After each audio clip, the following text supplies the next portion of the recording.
Go. Welcome to Inferno TV, episode 4 of this season, I think it is. And I'm joined by our capable co-hosts Alan and John again tonight on the sofa, and we've got a plethora of exciting things to talk about tonight. I've made that bit up to make it sound more exciting. But yes, we've got a lot to talk about. We're going to have a chat about last weekend's games, have a look at other things that have happened around the league this week. Nothing particularly exciting. Have a preview of what's coming up this week and talk on any other topic we fancy that we've got time for, boys. We were going to talk about some of the exciting stuff that's on the Inferno, but we were struggling to find anything exciting to talk about. And thank you to the Inferno gentlemen, obviously, who helped with the programme, for providing all that exciting material that we can't use. So, parking at Morrison's. Yes, let's talk about parking at Morrison's. Apparently there is a new sign, and though there is an element of concern, the club has previously said that there's no issue with parking, so nothing to worry about with the parking, we don't think. And other good supermarkets are available. Yes, there are other. Yeah, as if enough people watch this to make it. Don't park in Toys R Us. That would be my advice.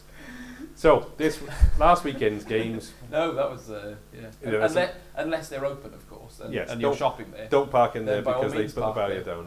Yeah. They have conversations about this on NHL Tonight. Do they really?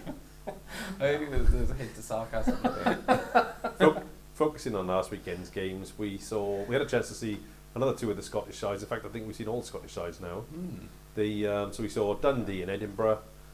Dundee, obviously, new coaching team, new shape to the squad, lots of new players, as we mentioned last week. And Edinburgh, obviously, they've got Emerson now, who's coaching, and they look like a completely different outfit. So going back to Dundee, and obviously they've got our good former Devils friend Doug Clarkson playing there. What did you make of Dundee? What improvements do you think they've made? And maybe we can touch on the banner that was raised as well during the night. Do you want to take the lead as you were commentating that night? Oh, fair point. Yes. No, I thought it was. They were impressive. I think they'll certainly be stronger than last season. I think Gareth asked me in commentary, sort of before the game, with the start they've made, to sort of, can you sort of judge Mark Lefebvre in terms of coaching? Obviously, what happened at Coventry last year, but probably too early to do that. But I thought they were, they played with a lot of passion. They were very well organised. They looked like a team. I thought they looked like a real unit, and I liked the balance that they had with their lines as well. I think they've got some real offensive talent there.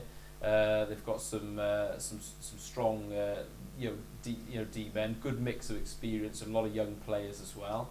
And obviously, very, very impressive third line, I thought, as well. I thought Lidhammer especially, some of the hits he put in, because he's played Swedish Elite League, never been a big scorer, but you can see why he's played at that level with his skating and work ethic. So I think they'll do quite well this year. I think they'll win a lot of games at home, and it's very too early to tell, but I'd expect them to make the playoffs maybe on that performance anyway.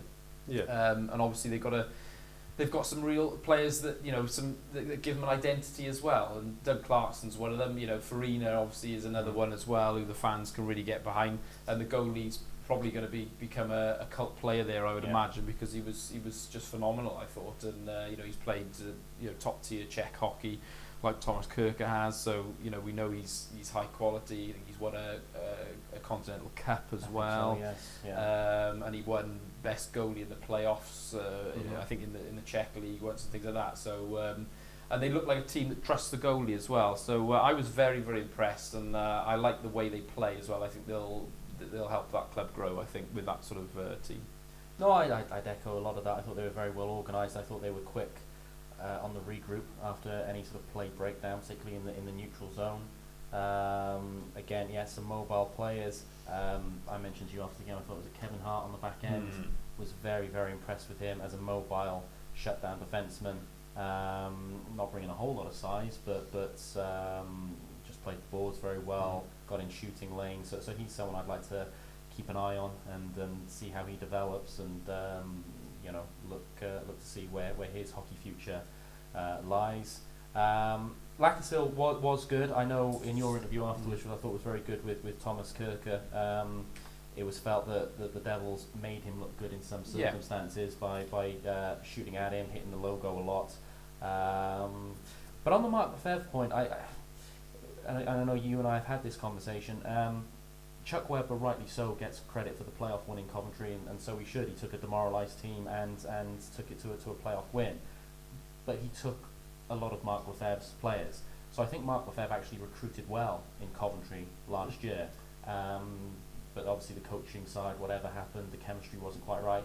He himself freely admits on a few interviews that I've heard with him, he had to go away, lick his wounds. I think he spent the last part of last season in Hungary and just really reflecting on what had gone wrong and looking to make improvements. But what you can take from Coventry is that he recruited quite a good side.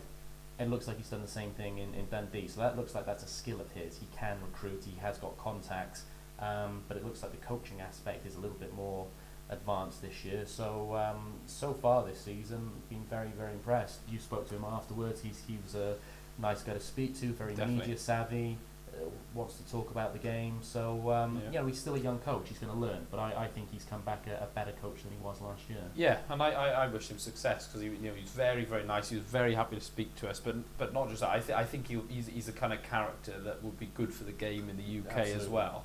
And I do think he's recruited a really good side there, but I think I think he's the kind of, I mean, it sounds perhaps strange to say this, with what happened in Coventry last year, but from what I've seen, he looks like the kind of guy that his players will follow, and I think he certainly will benefit the game in the UK. So I hope he's a success up there. Yeah. What does everyone think about the fact that Dundee have gone for a coach rather than? Do you think that benefits a club like that? I do, and we touched upon this I think last week in the show that although we've got a player coach and a very, very good player coach, I think for a club like that although won a conference title a couple of years ago, has perhaps traditionally struggled. I think it just gives them a solid foundation to have that leadership from the bench. Jeff Hutchins did a good job up there, but it's very tough to play a 60-minute game, have to focus on your own performance and also coach a team. And in Cardiff, Andrew Lord is very, very good, but he's also lucky to have Neil Francis and now Jamie Elson there as well. So I think for a team that is trying to re-establish itself and maybe with budget limitations knows it's going to be in perhaps the lower half of the table, to give it a solid foundation in order to compete, I think it was a smart move going to the bench coach. And also just credit to the ownership, because we found out on Saturday when Gareth did that great interview with Doug Clarkson that the Ward brothers had actually paid for Dundee to travel down to Sheffield on the Saturday night, so they stayed in Sheffield on the Friday night, and then made the journey down to Cardiff for the Saturday game. So it looks like Dundee are trying to speculate to accumulate up there and have themselves a good season, and so far they've been very impressive. No, that sounds more professional. I'd agree on the Hutchins. I don't think that worked out some of the time for them. Obviously, Jeff used to have the odd discipline issue during games, and then he wouldn't be available. So, I think it probably is a move that strengthens them. And then we faced Edinburgh. We should really mention that we also raised the banner at that game for the Challenge Cup. No, and I thought it was really classy by the club to raise it when a Devil that won the trophy with us was back in the building, because it was great that we could share that with Big Doug Clarkson as well at the same time. So I was really pleased. I think that's something maybe other clubs could learn from. That it's sometimes it's good. It's good if you get the opportunity maybe to raise a banner when you can raise it with other people who can enjoy it with you. Yeah. So moving on from that, sorry. No, I was just going to say, and he repaid the club by scoring the opening goal, didn't he? So well, that was bound to happen, wasn't it? That was bound to happen because we all know that Doug is a dangerous man. He has the world's longest stick. He seems to have the ability. We know he's like his ability with the stick is better than you'd expect from a man of his size. He always seems to be able to do something with it, and he made that go out to nothing. To be fair, so congratulations to him on that. I'm glad we still won, obviously. Then we played Edinburgh. They also got a completely different look this season. They look like a club that are attempting to do something. reach the playoffs. Great boost for their fans to see a team that's going to be out there competing. On a personal note, I'm pleased because I have a friend who plays for Edinburgh. So Jordan Steele, and I've mentioned him before. I'm just glad that I don't know if you mentioned him. Yeah, a few times. Yeah. I'm just glad that I'm just glad that he's getting the chance to play in a team that's got a lot more body to it, if you like. Yes. A lot. So, what did you make of him? Can I just ask, John? And sorry in advance. Do you think we can make a whole EHL roster out of friends of yours? For one team? Yeah, probably. But yes, no, I thought they were. Well, it's difficult to say with hockey because people that you meet and you might call a friend with hockey, they tend to drift away. So, interestingly enough, it's probably a good time to mention it. I had a message from Brad Plumpton over the last couple of days because he's one of those guys who has gone away, but still. Well, and he came on Inferno TV, didn't he? Yes, he did, and he was sending his best to the Devils fans, obviously for this season, and they start camp next week in the SPHL with the Fire Ants, and he's assistant coach there now as well, of course. So that'll be interesting to see. So he signed that deal fairly early, did he, with them, or because I didn't expect to see him back perhaps in the EHL this year. Well, I would be honest, and I do know this, that Brad had some opportunities in this country and on the continent, but he wanted to further his sort of coaching career. So he's taken what probably or possibly could be an excellent opportunity for him. So obviously we wish him good luck. Absolutely. And it was great to hear from him. But the Edinburgh game then, as I seem to have spoken a lot now. So what do you make? And obviously we've gone through a lot of time. So what do you make of them? In a fairly snappy way. Yes, this is no reflection on the fact that we enjoyed it. Liked Edinburgh's team as much as Dundee. Yeah. But we're going to have to speak about them for less time because of the extent that we went and talking about Dundee. But I thought they were again. I think it's probably the right type of move. The route they've gone. They were a lot more competitive in the Big Blue tent, albeit 4-0 in the end. But that game, I mean, I think there was a couple of real chances there. 2-0. There were a couple of breakaway chances. One hit the inside of the post. One they just fluffed. Yeah. A couple of breakaways in the first period would have made it 1-0 to them and changed things a little bit. Yeah. And they fell to Hayes as well. A few of the moves. It could have been a different game. That made me very nervous when he got on the break. Well, I think we've got to pay testament to Ben Bounds because when you say about a couple of breakaways and they didn't take advantage, I think on that second breakaway Hayes did everything right pretty much. The first one in the first period he did everything right and beat the glove hand and hit the post, and in the second period he got Bounds down and he went upstairs. He did elevate the puck, but Bounds just made a great save. Not even stacking the pads, getting that sort of left pad up to a higher angle and making a fantastic save. So that goal or a goal at that point could have made the game a lot different. I think Edinburgh looked a half decent team. I think they've got a different identity to them this year. It's obviously a North American identity, and I think they've got some character players. I thought Zanet and Sheen, I think it was, on the second line, looked like a couple of leaders.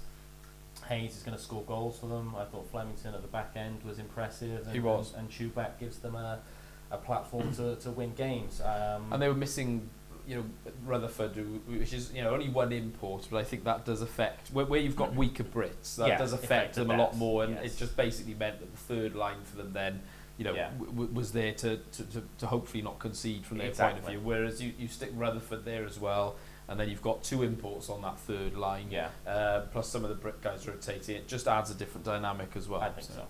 So in a slight break from what we normally do, maybe we could talk a bit about.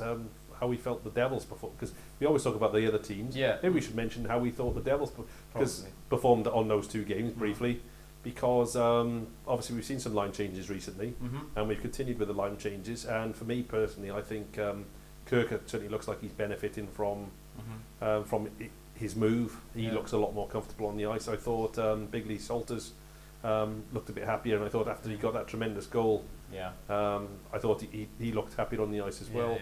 As you mentioned, I thought Bounds was really good on the weekend. He made some really tremendous saves. Superb, some of the ones he had no right to make, but they make the difference in games, as we know. They do. And when other teams stop other teams getting their tails up.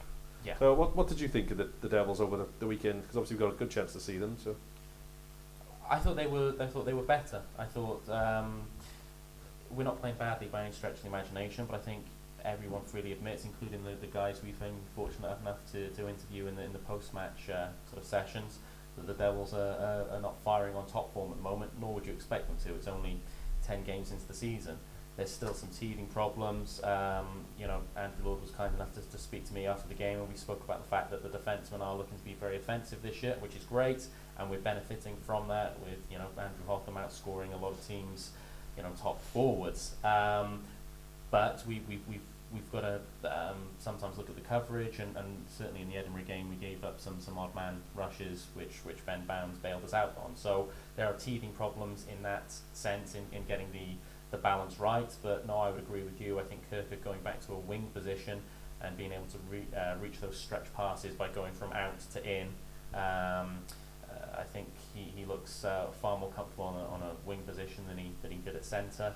And yeah, I thought both performances on the weekend were professional. Our depth, which was the key to signing all those scorers, got us out of trouble again, particularly in the Edinburgh game. As Alan rightly points out, they went with 2 lines and a shutdown line. Well, in the end, our 3 lines and greater scoring strength told on that. And I think there's more to come. So we are in a better position at this stage than we were at this time last year. And we all know what happened this time, or last year. The Devils got better and better. Ended up winning 1 trophy and fell desperately close in the league title race. So if we've already improved on where we were this time last year, you would think as the season goes on, well, that gives you a lot of optimism. Yeah, I thought there were glimpses in those games of what we could be like when we're firing. I thought there was a couple of times when we looked really tremendous on offence, and obviously there was some great defending as well. Yeah. No, I mean, we only lost 2 games, didn't we? So yes. It hasn't been a bad season by any stretch. The record is excellent, really. I appreciate we played more home games than away, but I'm looking at the scoreline. By all accounts, the performance in Nottingham was a lot better than the one in Sheffield. It was interesting in your interview with Ben Bounds. He was sort of saying that it was a challenge. That first game on the big ice is always a challenge, and he got 1 or 2 of his angles wrong. He was a bit deep in his crease, he said in that interview, and little things like that. Obviously do make a difference. Of course, it wasn't just him; it was the defensemen as well with their angles and things. But I don't think we'll see a result like that again. If we do, it might happen. But I don't think it's something that's going to happen regularly. But I think, I think it's probably a mixture at the moment. Perhaps things haven't quite gelled yet with players coming back in. But I do feel, just because of, just watching each game, and it's been a few games now at home, that perhaps there is a deliberate effort to be a little bit more efficient about the way that the team is playing. The fact that they were shattered by the end of last season, playing every game sort of crash bang, high octane game. When it's a long season, the league championship's the main reward. So you in the league, so you have to pace yourself for that end of March finish, and it does feel as though, traditionally, I suppose, certainly last year, the Devils came out extremely fast in the first period, and then sort of tried to blow teams away early, and they would sometimes sort of just sort of hang on a little bit. Yes. Whereas this season, it certainly feels as though the first periods tending to be our weaker period, actually, and we're getting stronger and stronger as the game goes on. So I don't think there's any level. It's excellent. The fitness levels are, they're going to improve as well. I wouldn't be surprised this Sunday if the intensity is a bit high, because I think it'll have to be, because the Steelers are an extremely fast team that have clearly gelled playing Champions League hockey, whereas it didn't work for the Panthers last year. The Steelers got it absolutely right this year, the way they've put their team together and played in that competition. It's benefited them. And we won that first Steelers game at home earlier in the season because we jumped on them early,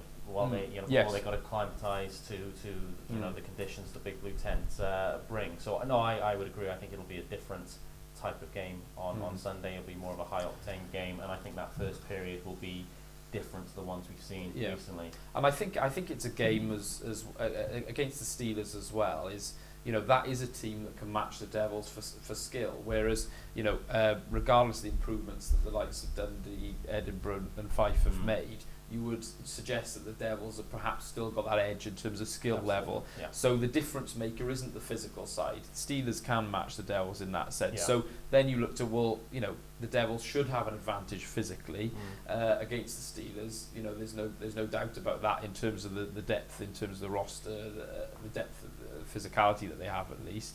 So you play to your advantages. So you would expect that to come into the game more. So rather than go over the Sheffield game for this coming weekend, 'cause we've already discussed them this season. Yeah. The pick 2 players, if you can, from the Sheffield team that you think the fans should keep an eye out for in the coming weekend. For me, and a lot of this comes out of the 8-1 game, which I was up watching, but certainly in the 2 games I've seen him, I like Moya on the back end a lot. I think he brings veteran savvy. I think he's a mobile defenseman. I think his first lead pass is very good. And we were talking in commentary on Sunday, the advantage of that quick first pass out of defence, which sets your transition away, can just lead to so many scoring chances. So, you know, he's not a guy who's going to be high up on the points charts, but in terms of unsung hero who is a very skillful player, can quarterback a power play, I think Moya is very, very good. And You've got 10 seconds for your next one, John. Vestberg would be my other one. I think he's a player that everyone would like to play with. You know, again, he's probably not going to be one of the top scorers in the league, but I think that the 2 wingers that play with him will be very, very good and benefit from that, because he dishes the puck well. He's a good defensive forward. He skates very well. So Moya and Vestberg for me. Good choices. I don't really have to, because I didn't cover the last Steelers game, and I'm not doing Sunday, so I haven't done any research on them. So John's answers are much better than I could give. I would say though that last time the Devils kept War off a score sheet at home. He didn't get an assist, I don't even think, in that game, and they won the game. So I think there's probably, generally speaking, although I obviously they've got lots of depth, but if you shut War down still, I think that's probably one of the big Does things. make a big difference. I'm going to go for Plant and Mosienko. The Yeah. netminder having a good season, Mosienko also having a good season. Looks dangerous in the coverage I've seen, so they'll be players that we should keep an eye out for, and hopefully our guys will be. Well, they definitely be keeping an eye out for Plant, because he'd be in the net. So I know we've kind of jumped around a bit from our original schedule, so but don't concern yourselves with that. Sorry, John, I feel like we've offended you. No, not at all. You sure? No, it's only that No, it's my fault. I was banging on about Sheffield. No, it's only, off my mind. It's only because I'm not doing the game and I don't want to be there. I know how long the memory card lasts. That's all. So on Fife away, obviously we've reviewed them already this season. Yes. So pick one player from Fife. Pick one player from Fife each if you can, and if you can't, just pick something about Fife. Well, I didn't cover the other 5 games either, so Well, I'm honestly, if I I'm apologise for having Alec John, on tonight, because he's useless. If I'm not commentating on them, I don't do any research at all. So ask me when I've covered a 5 game. All right, that's fair. What about you, John? I think he didn't have a fantastic game down in the Big Blue Tent, but looking at his resume, Dingle looks like he can score some goals for them. So I keep an eye on Dingle. I like unsung heroes again. So we gave Rue man of the match in the game down in Cardiff. I think again he's a good puck moving defenseman. Him and Paquette I think look pretty impressive. So and it's just a different proposition going to Kirkcaldy. It's a very hostile environment, great hockey community, but a hostile environment. Big ice, fast ice, so it's going to be very different than when we saw them a couple of weeks ago. Is Nickerson still there? No, he's I fell into that, didn't I? Sorry. Yeah, I was going to go for Paquette and Brown in the nets is having a reasonable season so far. So it'll be interesting to see how those go. So let's touch on a couple of other little quick fire points. Coventry have got rid of or have let Lawrence go this week. Not sure that he was necessarily the right man to go.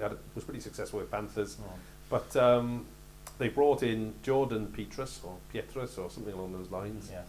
No apologies to Jordan if we got that wrong. I should say if Jordan's watching. Yeah, if Jordan sees it. Sorry, Jordan. What do you make of that briefly?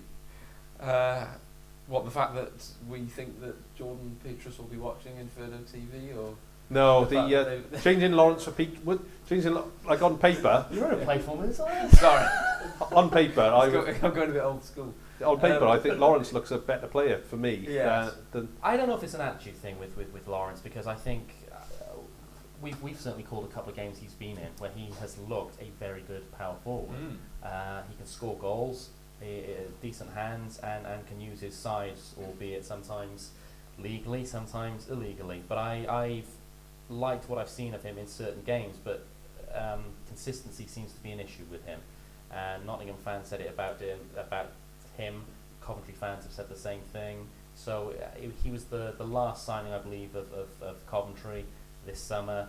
You don't know what the availability was like at that time, and perhaps he just wasn't a Chuck Webber guy. So I think it's a wasted talent there. I think he's a good hockey player who's perhaps not fulfilling his potential. Oh, that's a fair review, I think. Yeah. You got anything to add on well, that? he was drafted, wasn't he, quite high up, and played a lot of American League games, and so I suppose there's a bit of a theme there, I suppose, in that sense. But yeah, I mean, they've scored. What have they scored? 9 goals. Or not enough.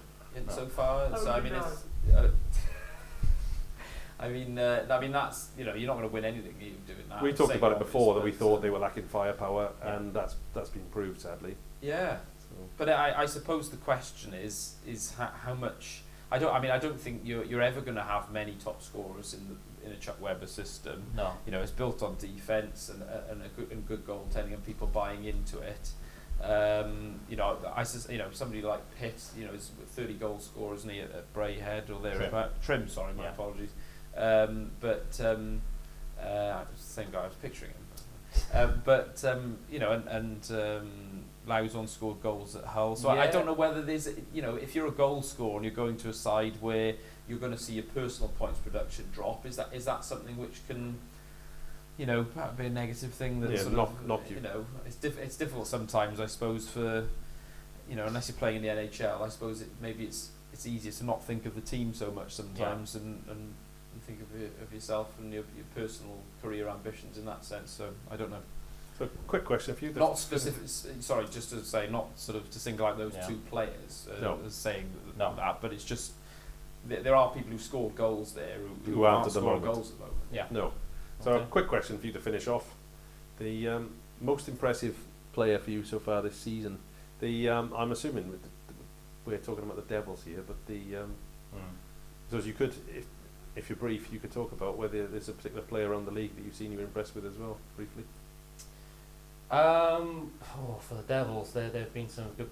I think Joey Haddad is the common consensus. He's playing pretty well at the moment. I'm just impressed. He's gone into a bit of a slightly foreign position for him and still playing very well. I think Brent Walton looks a revelation this season. Is a great stick handler. Doucette brings goals. But for me, I always look at that Joey Martin line with Lord and Morissette. I love the three of them as players. Andrew Lord's probably my favourite player on the team, but I think Joey Martin is a standout two-way centre. So I'll probably go just to rack up the points he does. Sometimes he still even goes under the radar because it's not goals, it's assists. But he's one of the best playmakers in the league, if not the best. Very, very sound defensively. Great skater, make plays happen. So for me, it's Joey Martin. Now for you, Alan? Well, I'll maybe go the other end of the ice then, and I think Bounds clearly improves, and that could be the difference with the league championship. Obviously, there's an adjustment going on with the way the defensemen are playing and the way the team is playing with the systems at the minute. But he's made some unbelievable saves already. But the calmness that he's playing with now, he's doing a lot of the simple things well. His puck handling is a revelation as well back there, I think, as well, especially with the way we are looking to play that offensive game.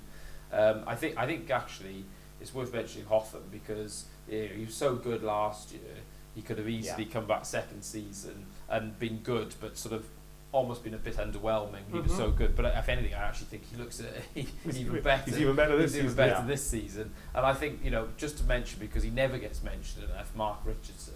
Yes. I think any team in the league would love to have him.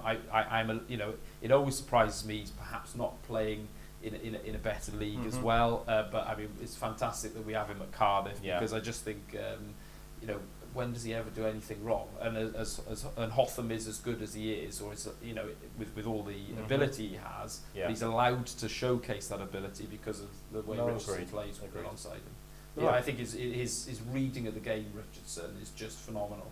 Yeah, I think that's very fair. And we'll wrap up the show there. Thanks to everybody who's watched tonight.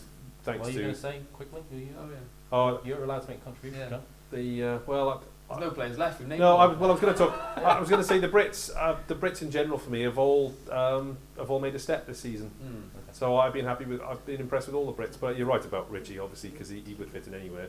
But I think Batch is looking very good, Yeah. and I think Oh, yeah. CJ and Piggott have obviously benefited from the extra training they've had. So, and thanks to everybody who's watched tonight. I hope you've enjoyed it. I do apologise for Alid. Thanks, John. If you want. I don't mean it, Alan. If you'd like to follow the game on the weekend, obviously the Inferno will be running Match Night Live, and there's a good chance that I'll be contributing on that. So please Even feel more free. reason to follow the Yeah. Match Night Live then. And if you want to watch the webcast, obviously you get the chance to see Yes. probably at least one of these gentlemen, if not both of them, at some point. Yes. Well, it's John and Gaz on the weekend. So, Yes. Yeah, there's a chance for you the to. viewing figures will go up, no doubt. So for John's fans, of which I know there are some, Yeah. there's an Hi, opportunity man. to see John on the weekend. No, that's better. Okay. Thank you very much.